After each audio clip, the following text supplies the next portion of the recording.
the NBA draft process was different because I didn't know where I was going to be drafted. So, some guys, they'd be like, hey, man, you're going to go between 1 and 4. Well, those guys only got to work out for like 3 to 4 teams.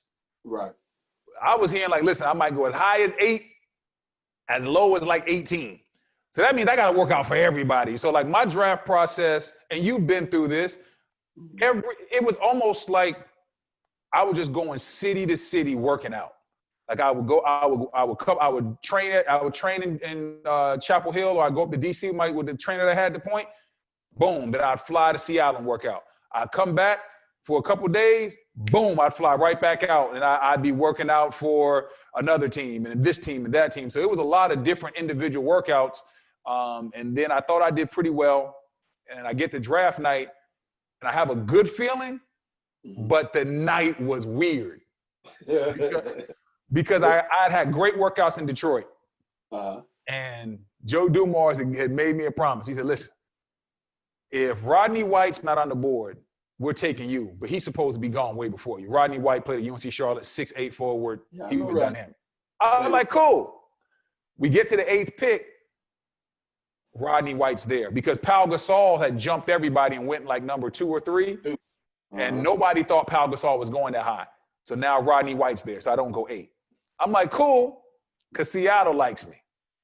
I get to number 13, Seattle doesn't take me. I'm like, all right, Orlando has already told me I will not get past 15. My agent has told me you're going between 8 to 15 now. Cool. 15 comes. I'm getting ready. All I hear is, and with the 15th pick, Orlando takes Stephen Hunter. I said, oh, damn. I don't know what's going to happen now. They took Flipper.